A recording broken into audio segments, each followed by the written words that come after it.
भारत ख्वाबों का देश है और इनमें से कई ख्वाब भारतीय रेल की यात्रा के दौरान ट्रेन की खिड़कियों से बाहर निहारते हुए मन में आते हैं। भारतीय रेल भारत की जीवन रेखा है जो भारत के शहरों के साथ साथ कई संस्कृतियों को भी जोड़ती है। यह भारत में 100 करोड़ से अधिक लोगों को एकजुट करती है और 13 लाख से अधिक कर्मचारी इसे जीवित रखते हैं। भारतीय रेल सभी के जीवन को छूती है और निश्चित रूप से कुछ और भारतीय जीवन का इतना बड़ा अंश नहीं है जितना भारतीय रेल है, जो भारत का एक पुरजोर हिस्सा है। भारतीय रेलवे की ट्रेनें मुख्य रूप से 3 प्रकार के ट्रैक गेज पर चलती हैं: ब्रॉड गेज, मीटर गेज और नैरो गेज। लेकिन वास्तव में भारतीय रेलवे में 4 तरह के गेज मौजूद हैं। सबसे आम और व्यापक रूप से इस्तेमाल किया जाने वाला गेज ब्रॉड गेज है, जो लगभग 62,891 किलोमीटर यानी 94% मार्गों तक फैला है। दूसरा सबसे आम गेज मीटर गेज है, जो 2,839 किलोमीटर मार्ग को कवर करता है। भारतीय रेल में 2 प्रकार के नैरो गेज पाए जाते हैं। कालका शिमला रेलवे और कांगड़ा रेलवे में 2 फीट 6 इंच का नैरो गेज की लाइन का उपयोग किया जाता है, जबकि दार्जिलिंग हिमालयन रेलवे, माथेरान हिल रेलवे और ग्वालियर लाइट रेलवे में 2 फीट नैरो गेज लाइन का उपयोग किया जाता है। ईस्ट इंडियन रेलवे नंबर 22, जिसे ज़्यादातर लोग फेरी क्वीन के नाम से जानते हैं, एक स्टीम इंजन है जो दुनिया का सबसे पुराना इंजन है और अभी भी सेवा में है। ये इंजन 1855 में इंग्लैंड में बनाया गया, भारत में इंपोर्ट किया गया और उसी वर्ष सेवा में लाया गया था। फेरी क्वीन ने अपनी शुरुआती वर्षों में कई मार्गों की सेवा की और 1909 में इसे सेवा से रिटायर कर दिया गया था। 1997 में 88 साल सेवा से बाहर रहने के बाद इस इंजन को फिर से काम करने योग्य बनाया गया और सेवा में वापस लाया गया। ये वर्तमान में नई दिल्ली और अलवर के बीच खास अवसरों पर चलाई जाती है। तिरुवनंतपुरम सिलचर सुपरफास्ट एक्सप्रेस तिरुवनंतपुरम और सिलचर के बीच एक साप्ताहिक ट्रेन है। यह भारतीय रेलवे नेटवर्क पर सबसे लेट ट्रेन होने का रिकॉर्ड रखती है, जो औसतन 10 से 12 घंटे की देरी से चलती है। हालांकि कई कारण हैं जो इसके इतने ज़्यादा लेट होने में योगदान करते हैं। यह ट्रेन दूसरी सबसे लंबी ट्रेन सेवा है और भारत में सबसे लंबी सुपरफास्ट एक्सप्रेस ट्रेन सेवा है, जो इसके पहले स्टेशन से अंतिम स्टेशन तक 3,932 किलोमीटर की यात्रा करती है। ट्रेन जितनी लंबी दूरी तय करे, उसमें देरी होने की संभावना ज़्यादा हो जाती है। और तो और इसकी पूरी यात्रा के दौरान मौसम भी कई बार बदलता है। इसकी देरी का एक अन्य कारण है कि ट्रेन अपनी यात्रा के दौरान 4 बार दिशा बदलती है और इंजन को कुल 3 बार बदला जाता है। 2020 तक देखा जाए तो भारत में 4 रेल मार्ग हैं जो अंतर्राष्ट्रीय सीमा की दूसरी ओर तक जाते हैं। पुरानी दिल्ली लाहौर समझौता एक्सप्रेस और भगत की कोठी कराची थार एक्सप्रेस भारत पाकिस्तान के बीच चलती है और कोलकाता ढाका मैत्री एक्सप्रेस और कोलकाता खुलना बंधन एक्सप्रेस भारत और बांग्लादेश के बीच चलती हैं। भारत पाकिस्तान के बीच बढ़ते तनाव के चलते समझौता एक्सप्रेस और थार एक्सप्रेस दोनों कैंसिल कर दी गई हैं, लेकिन भारत और बांग्लादेश के बीच मैत्री एक्सप्रेस और बंधन एक्सप्रेस अभी भी नियमित रूप से चलाई जाती हैं।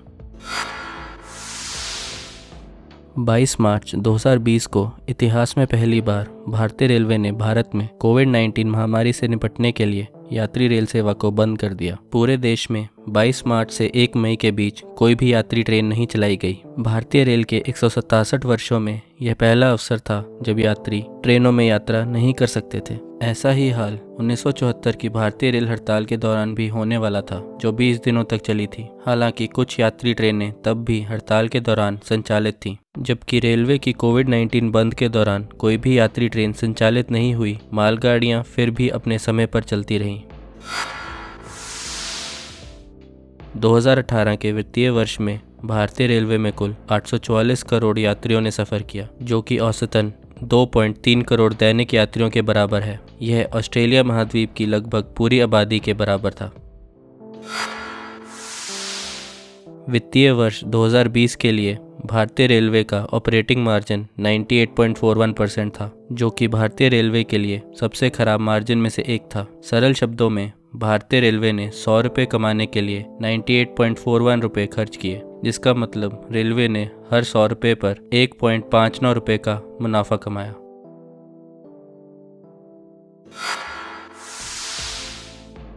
हम में से ज़्यादातर लोग जानते हैं कि भारत में पहली यात्री ट्रेन 16 अप्रैल 1953 को बॉम्बे और थाने के बीच चली थी। लेकिन भारत में पहली ट्रेन दरअसल 1837 में मद्रास में रेड हिल से चिंतरा त्रिपेट ब्रिज के बीच चलाई गई एक मालगाड़ी थी। यह 20 किलोमीटर की रेलवे मद्रास में सड़क निर्माण के लिए लेटराइट पत्थर के परिवहन के लिए मुख्य रूप से इस्तेमाल में लाई जाती थी।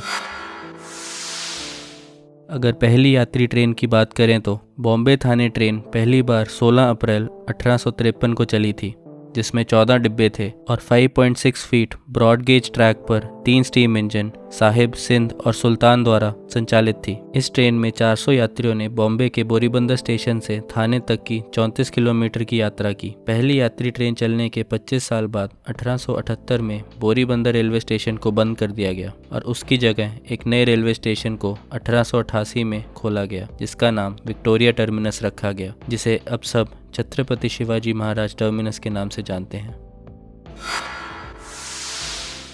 भारतीय रेलवेज दुनिया का चौथा सबसे बड़ा रेलवे नेटवर्क है, जो कि मार्च 2019 तक 68,155 किलोमीटर में फैला हुआ है। 40,576 किलोमीटर यानी 64% ब्रॉड गेज पटरियों पर बिजली से चलने वाले इंजन चलाए जाते हैं। भारतीय रेल में 2018 में 844 करोड़ यात्रियों ने सफर किया और कुल 13,523 ट्रेनें हर रोज चली, जिन्होंने कुल 7,321 स्टेशनों का सफर किया। मालगाड़ियों में भारतीय रेल ने रोजाना 9,146 ट्रेन चलाई। मार्च 2019 तक भारतीय रेल में कुल 2,89,185 मालगाड़ी के डिब्बे, 74,003 यात्री कोच और 12,147 इंजन शामिल थे। भारतीय रेल की सबसे तेज ट्रेन है दिल्ली आगरा गतिमान एक्सप्रेस, जिसकी operational speed 160 kilometre per hour है। हालांकि Vande Bharat express 180 kilometre per hour की गति तक पहुंच सकती है, मगर फिलहाल operational speed 130 kilometre per hour ही रखी गई है। भारत की सबसे धीमी गति से चलने वाली ट्रेन मेट्टुपल्यम ऊटी पैसेंजर ट्रेन है, जो 10 किलोमीटर पर आवर की स्पीड से चलती है। भारत की सबसे लंबी रेल यात्रा डिब्रूगढ़ कन्याकुमारी विवेक एक्सप्रेस तय करती है, जो कि 4,218.6 किलोमीटर का सफर 80 घंटों में असम के डिब्रूगढ़ से तमिलनाडु में कन्याकुमारी तक पूरा करती है। सबसे छोटी ट्रेन सेवा पहले एर्नाकुलम जंक्शन और कोचीन हार्बर टर्मिनस के बीच DMU सेवा थी, जो केवल 9 किलोमीटर की दूरी तय करती थी। बाद में यात्रियों की कमी के कारण इसे रद्द कर दिया गया था। वर्तमान में सबसे छोटी ट्रेन सेवा बुंदेलखंड में कूच और एट के बीच शटल सेवा है, जो 13.68 किलोमीटर की दूरी तय करती है। Puratchi Thalaivar doctor MG Ramachandran central railway station, जो कि चेन्नई सेंट्रल स्टेशन का नया नाम है, भारत में एक रेलवे स्टेशन के लिए सबसे लंबा नाम है और उड़ीसा में ईब सबसे छोटा स्टेशन का नाम है। गोरखपुर जंक्शन रेलवे स्टेशन में 1363.33 मीटर की लंबाई के साथ दुनिया का सबसे लंबा रेलवे प्लेटफॉर्म है, जबकि अभी भी ऐसे कई रेलवे स्टेशन हैं जहां पर एक प्लेटफॉर्म तक नहीं है।